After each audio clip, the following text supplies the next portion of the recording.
गुप्त व्रत कथाएं जिनका वर्णन पुराणों में है परंतु कलयुग में कोई नहीं करता। धरणी व्रत का महात्म्य। यह विशेष तपस्या हिंदू माह कार्तिक में मनाई जाती है। विभिन्न मंत्रों के जाप के बीच भगवान नारायण के विभिन्न अंगों की पूजा करके अनुष्ठान शुरू किया जाता है, जो इस प्रकार हैं। ओम सहस्त्र शीर्षे नमः, सिर। ओम पुरुषाय नमः, भुजाएं। ओम विश्व रूपिणे नमः, गला। ओम ज्ञानास्त्राय नमः, हथियार, शस्त्र। ओम श्री वात्साय नमः, छाती। ओम जगत ग्रासिष्णावे नमः, पेट। ओम दिव्य मूर्ते नमः, कमर। ओम सहस्त्र पादाय नमः, पैर। इसी तरह श्री कृष्ण द्वादशी हिंदू माह आषाढ़ शुक्ल पक्ष में मनाई जाती है। भक्त को इस दिन भगवान कृष्ण की पूजा करनी चाहिए और व्रत रखना चाहिए। बुद्ध द्वादशी व्रत। भगवान बुद्ध को भगवान विष्णु का अवतार माना जाता है। तपस्या हिंदू माह श्रावण के शुक्ल पक्ष के 11वें दिन से शुरू होती है। इस दिन भगवान विष्णु की उचित अनुष्ठानों के साथ पूजा की जाती है और फूल, फल, धूप आदि जैसी विभिन्न वस्तुओं का प्रसाद चढ़ाया जाता है। भगवान विष्णु के विभिन्न अंगों की पूजा करते समय निम्नलिखित मंत्रों का जाप किया जाना चाहिए। ओम दामोदराय नमः, पैर। ओम हृषिकेशाय नमः, कमर। ओम सनातनाय नमः, उदर। ओम श्रीवत्सधारिणे नमः, छाती। ओम चक्रपाण्ये नमः, हथियार। ओम हर्ये नमः, कंठ। ओम मंजुकेशवाय नमः, सिर। ओम भद्राय नमः, शीर्ष, गांठ, शिखा। अनुष्ठान पूरा होने के बाद मूर्ति को किसी ब्राह्मण को दान कर देना चाहिए। शुभ व्रत कैसे करें? यह विशेष तपस्या हिंदू महीने मार्गशीर्ष के पहले दिन की जाती है। ये भगवान विष्णु की पूजा से संबंधित है और अनुष्ठानों की कुछ विशेष विशेषताएं हैं। महीने के 11वें दिन एकादशी को एक बार भोजन करना, ब्राह्मणों को जौ दान करना, एकादशी पर देवी पृथ्वी की मूर्ति की पूजा करना आदि। द्वादशी को तपस्या का समापन होता है। एकादशी के दिन भगवान विष्णु के साथ देवी पृथ्वी की भी पूजा की जाती है। दोनों मूर्तियां अगल बगल स्थापित हैं और सफेद कपड़ों से ढकी हुई हैं। इसके बाद दोनों मूर्तियों के सामने चावल के कुछ दाने बिखेर दिए जाते हैं। अनुष्ठान के मानदंडों के अनुसार एक भक्त को पूरी रात जागते रहना पड़ता है। अगले दिन सुबह 24 ब्राह्मणों को बुलाकर उन्हें भोजन कराना चाहिए। उन्हें एक गाय, वस्त्र, आभूषण, एक छाता, एक लकड़ी की चप्पल और इसी तरह की वस्तुएं भी दान करनी चाहिए। जो भक्त इस शुभ दिन पर व्रत रखता है उसे समृद्धि प्राप्त होती है। धन्य व्रत का विधान और कथा। यह विशेष तपस्या नक्त व्रत का एक रूप है, जिसका अर्थ है पूरे दिन उपवास करना और रात में इसे तोड़ना। ये तपस्या हिंदू माह अगहन के शुक्ल पक्ष के पहले दिन से शुरू होती है और 1 वर्ष तक चलती है। अनुष्ठानों में भगवान विष्णु के अवतार अग्निदेव की पूजा करना, देवता की महिमा का गुणगान करने वाले कुछ मंत्रों का जाप करना और हवन करना शामिल है। इस तपस्या के दौरान एक भक्त को किस प्रकार का भोजन करना चाहिए, इस पर विशेष निर्देश हैं। 4 महीनों चैत्र से आषाढ़ तक उसे शुद्ध घी में पकाई हुई खीर जैसे व्यंजन खाने चाहिए। श्रावण से लेकर कार्तिक तक उन्हें बेसन से बनी खाद्य सामग्री खानी चाहिए। इस तरह तपस्या 1 वर्ष तक चलती है, जिसके बाद एक भक्त हर महीने के पहले दिन उपवास रखता है। सोने से बनी भगवान अग्नि की मूर्ति की पूजा करने से तपस्या समाप्त होती है। मूर्ति को लाल कपड़े के टुकड़े से सजाया जाता है और पूजा करते समय देवता को लाल फूल चढ़ाए जाते हैं। अनुष्ठान पूरा होने के बाद मूर्ति को किसी ब्राह्मण को दान कर देना चाहिए। इस विशेष तपस्या के पालन से मनुष्य को सौभाग्य की प्राप्ति होती है और वह समृद्ध बनता है। कांति व्रत का महात्म्य। ये तपस्या श्री कृष्ण और बलराम की पूजा से संबंधित है। ये हिंदू माह कार्तिक के शुक्ल पक्ष के दूसरे दिन शुरू होता है और 1 वर्ष तक चलता है, जिसके बाद एक भक्त हर महीने के दूसरे दिन शुक्ल पक्ष को उपवास रखता है।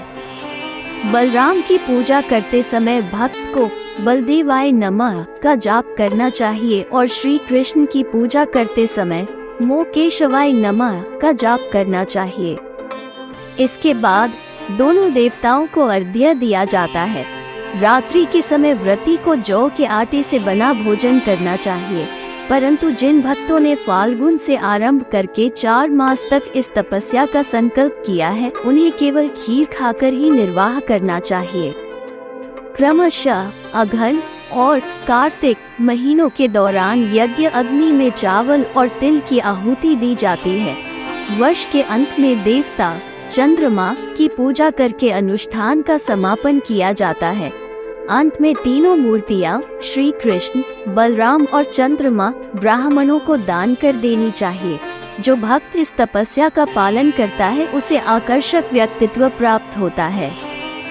सौभाग्य व्रत की कथा और विधान।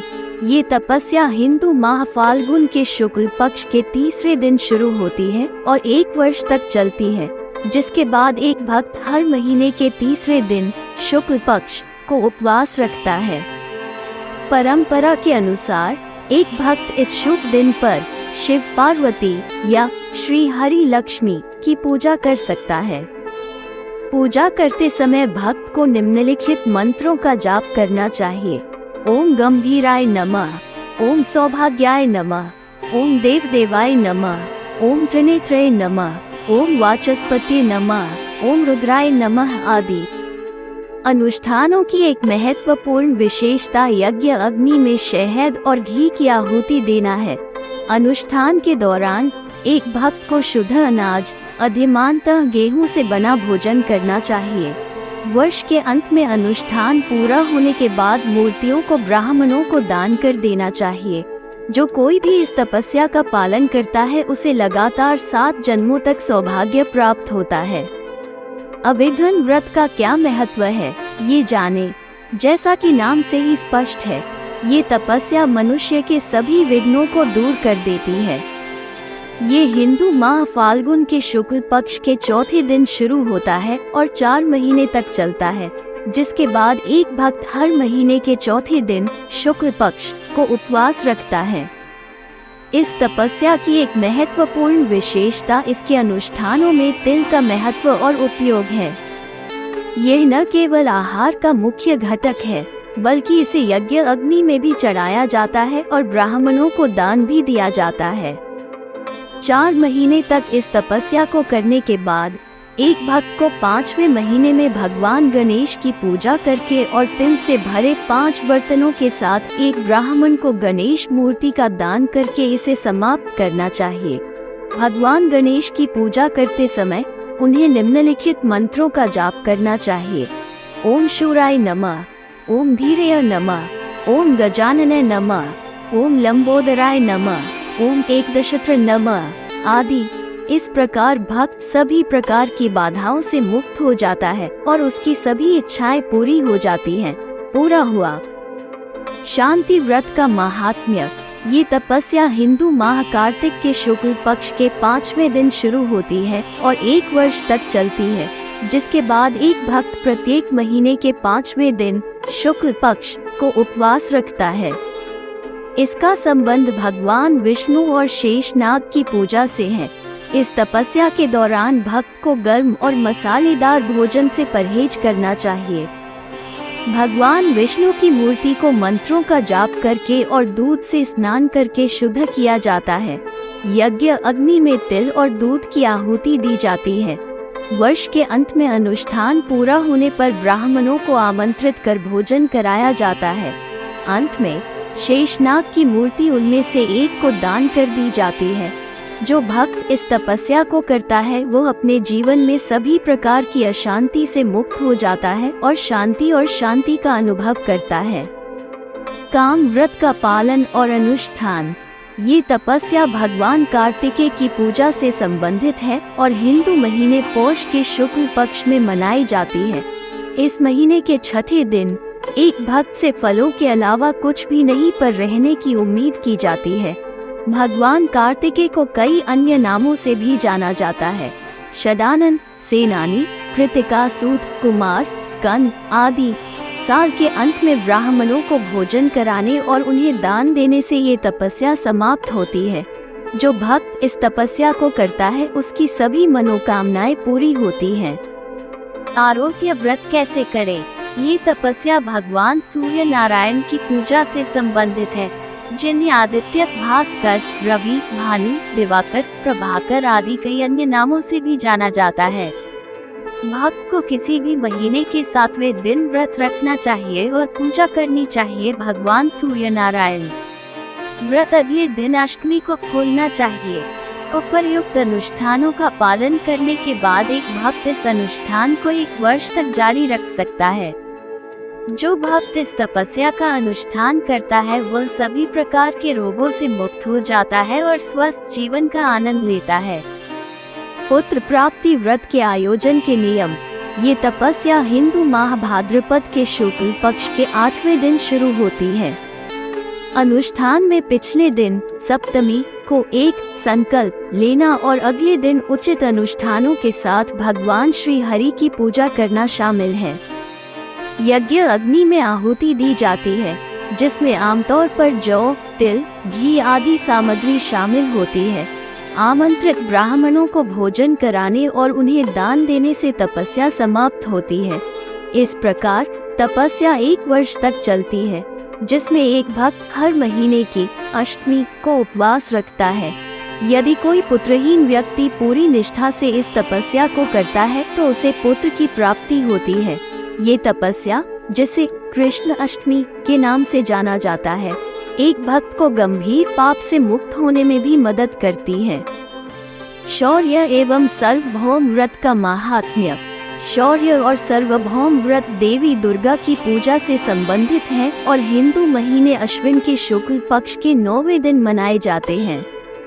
अनुष्ठान संकल्प लेने के साथ साथ पिछले दिन सप्तमी पर उपवास रखने से शुरू होता है। अगले दिन अष्टमी को फल खाकर व्रत खोला जाता है। अनाज को आहार से बाहर रखा गया है। इस तपस्या का एक महत्वपूर्ण पहलू देवी दुर्गा के साथ साथ कुंवारी कन्याओं की पूजा भी है। जो इस तपस्या का अनुष्ठान करता है उसे शक्ति, साहस और शक्ति की प्राप्ति होती है। सार्वभौम व्रत 10 दिशाओं मानी जाने वाली देवियों की पूजा से संबंधित है। हिंदू माह कार्तिक के शुक्ल पक्ष के 10वें दिन एक उपवास रखा जाता है और यह 1 वर्ष तक चलता है, जिसके बाद एक भक्त हर महीने के 10वें दिन शुक्ल पक्ष को उपवास रखता है। इस व्रत की एक महत्वपूर्ण विशेषता यह है कि इसे दिन के अंत में चावल और दही खाकर खोला जाता है। 10 दिशाओं के निमित्त यज्ञ करना इस तपस्या का अभिन्न अंग है। जो भक्त 1 वर्ष तक इस तपस्या को करता है वो जो कुछ भी करता है उसमें अजेय रहता है। धन्यवाद। आप देख रहे थे गॉड ब्लेस टीवी हिंदी।